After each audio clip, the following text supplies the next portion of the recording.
I welcome all of you who has joined us. Media Center Ukraine in Ukraine Forum is going on with its work, and now we will be speaking about the situation in Luhansk Oblast. We are joined by Serhiy Haidai, head of Luhansk Oblast Military Administration. Serhiy, hello, do you hear us?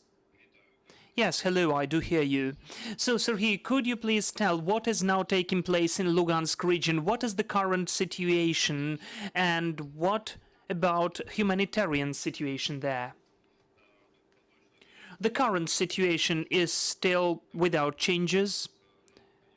At the suburbs of Lugansk regions, we still have active combat, heavy combat, and now we can instantly see the reserves of the Russian army for the offensive still to de facto get to the administrative borders of Luhansk Oblast or region, because officially they already announced that the oblast is fully under their control, but in fact in two settlements still there are combats going on, and really they cannot control these settlements. They still, their soldiers are dying there, and still the armed forces of Ukraine are destroying their armament and weapons. So the combats are very heavy there. We do hope that still the work of our armed forces of Ukraine, both directly at the battlefield and of the artillery, especially the Western artillery, which showed wonderful results recently, will give some results. As for the humanitarian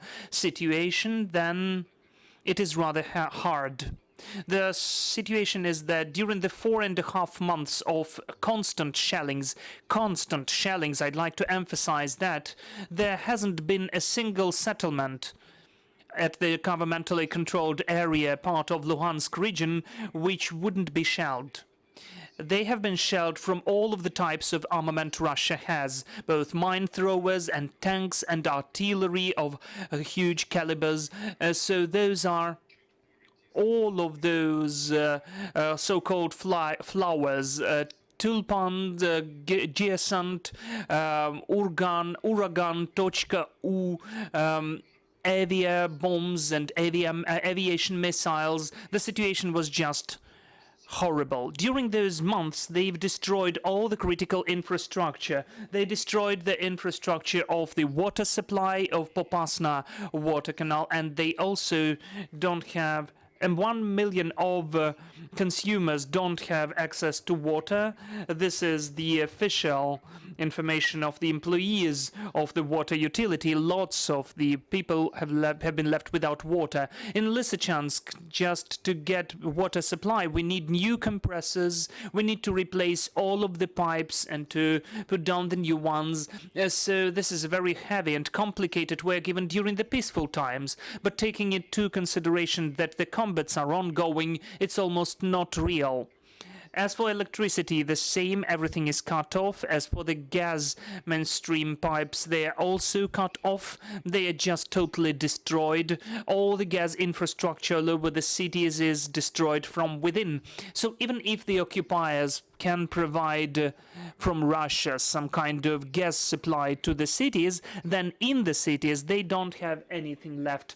The hospitals are ruined, the warehouses with food products are destroyed, the factories which are, for instance, baking bread are also destroyed. So the situation is incredibly complicated, and taking into account that the heating season is coming closer, I cannot even imagine how they will provide some of the conditions for the residents of the occupied cities for them not to be frozen in winter. What about the connection? Do they have connection, well, communications connections with the Luhansk region? Yes, we have internet connection, but we need to also look at this propaganda machine of Russia. It's not only working as the content, but it's technically working as well. First of all, what they created, they brought mobile towers and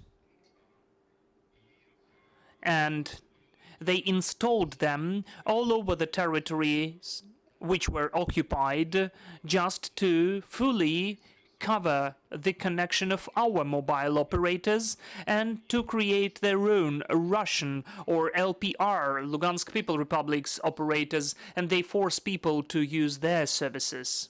Okay, could you please tell what is happening with those who are left there? Is there an opportunity to leave Luhansk Oblast, or the occupiers totally closed the opportunity for the departure of from the territory which is controlled by Ukraine? Theoretically, there is an opportunity to leave through Zaporizhia region or through Kharkiv region. The only point is that you need to go on foot for a huge distance, and it's not that safe. But in fact, people are living both on foot and they are living with the vehicles. And also there is an opportunity through Russian Federation to other countries and then to come back to Ukraine. Yesterday we had some information that in Lugansk region, the forced mobilization of the local population has started. Do you have any information about that? Yes. In fact, in Lugansk region or Oblast, everything began at the territory which was occupied since 2014, and now they are coming to the newly occupied territories. They are gathering all the men whenever they are working, even if they are working in the communal enterprises of critical infrastructure, and they had so-called reserve. They are still taken from the reserve and sent to take part in the fights. Serhiy, is there an opportunity to deliver humanitarian cargoes to the population, or this opportunity is not there anymore? No, there is not a single opportunity left. And when we understood that the situation can deteriorate, one of the most important tasks, we were trying to bring more medicines to the hospitals. For maybe even if this territory is surrounded or occupied, theoretically, to have the medicines for a month or two, and for the doctors to have sufficient reserves of medicines to save lives of the local population. Dear colleagues, are there any questions? Hello, I'm Helena Strashovich, Ukrinform. A couple of questions. First, the regional administration offers help to the refugees, and also this help is offered by the administrations of the rayons, cities, and hromadas. I've got two questions. How many refugees of Lugansk region have already got the help, and in which form, separately from the regional structures and from the local structures? And secondly, the refugees went all over Ukraine, so we cannot understand where to go to. Maybe there is a representative in each of the regions of the so-called help center. How can the people search for them, and how do you have the feedback from the administration and the refugees? Thank you for the question. Look, if this question were a bit given beforehand, I would be ready and give you specific numbers. Unfortunately, I can't tell you now anything. I can just tell that more than 300,000 of the residents of Lugansk regions have been evacuated. They went really all over the regions of Ukraine. We have this list. We understand where and how many people are officially registered, but we need to understand that some part of the people are still not registered. Well, they have different reasons for that. We are collecting information about the children. We are collecting information about the people who are now in the hospitals. As for the help, we have conducted the meeting at the level of the oblasts or regions with all the departments and all the heads of the military administrations or rayon district councils. We distributed who is where, who is opening and creating humanitarian hubs and headquarters. We made a deal that those hubs won't be just in Cherkasy, like Severodonetsk city hub. No. If Cherkasy has Severodonetsk residents who take responsibility to open humanitarian hub, it will provide services for all of the residents of Lugansk region, because Severodonetsk residents who are living, for instance, in Khmelnytsky city and coming to the hub of Girske community, they will get as much support as anybody else, whatever they need.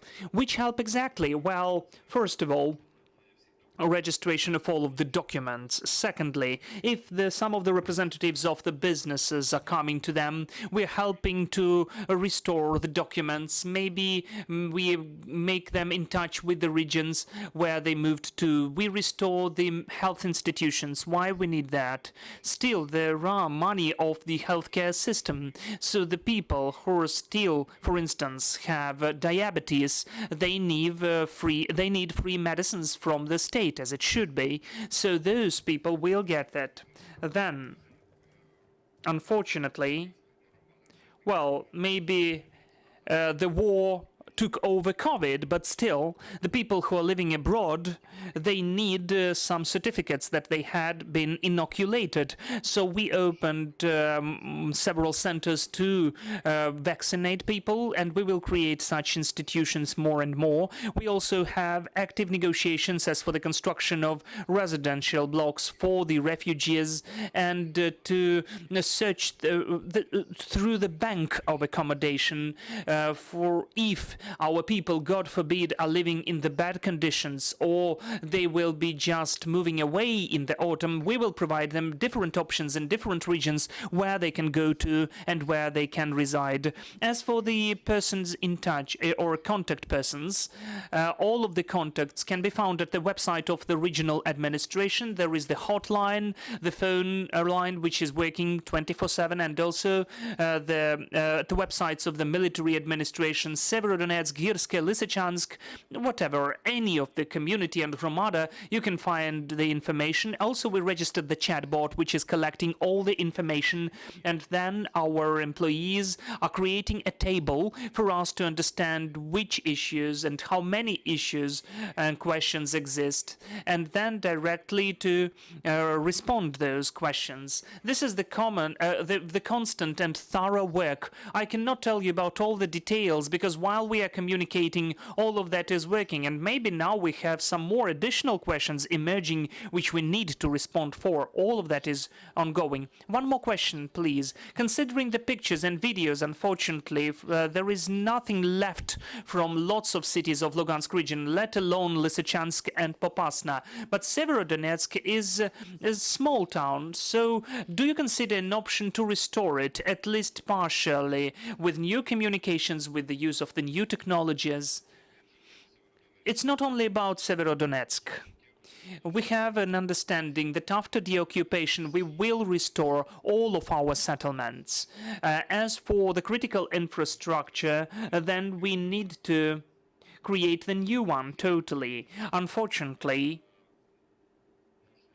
maybe it may sound scary, but still, the new infrastructure which we will create will be just for the better of Lugansk region. Here, the war made something really bad, but it will be later useful for Luhansk region, because all of the communications were already obsolete. And after the occupation, we will reconstruct and create new ones, taking into consideration all the economy and energy efficiency, the savings, and also whatever concerns the pipes and compressors, well, just anything, whatever concerns the critical infrastructure.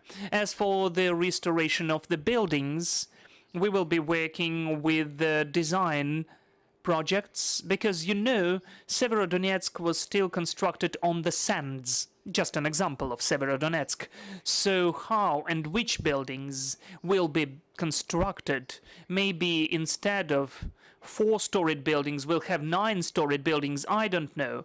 We will communicate further with the project designers after our victory, but we will definitely do that, and we'll definitely reconstruct all of that, taking into account that during the 2.5 years, the Luhansk region, before the 24th of February, has really changed for the better. I'm sure that we won't need much time to restore the whole region fully. Serhiy, recently the conference in Lugano was over, where they were speaking about the recovery of Ukraine. Do you have any understanding among the partner countries who will help us in the recovery of Luhansk region? So far, preliminary, we are speaking about Czech Republic, Sweden and Finland. And the last point, how much of local population is civilians are staying in Luhansk region? It's hard to say, because unfortunately, I will tell you really bad things. We don't know how many casualties we had. The shellings were so heavy that sometimes people just could not take the bodies for several days or even weeks. And those who were trying to take or bury people, the bodies, could die as well under the next shelling. It was a very hard situation, and the shellings, the fire was really heavy. It has never been anywhere like this in Ukraine. Only Donetsk and Luhansk regions were shelled so heavily. So during the period since the 24th of February, more than 300,000 people were evacuated from Luhansk region. And altogether, after occupation in 2014 of some of the territory, we had 650,000 of population. I thank you. Thank you for joining us. I'm reminding you, we had Serhiy Haidai, the head of Luhansk Regional Military Administration. Dear colleagues, I remind you that the next briefing will take place at 1 p.m. We'll get in touch with Dmytro Butry, acting head of Kherson Oblast Military Administration, and we will be speaking about the situation in Kherson region. Stay with us.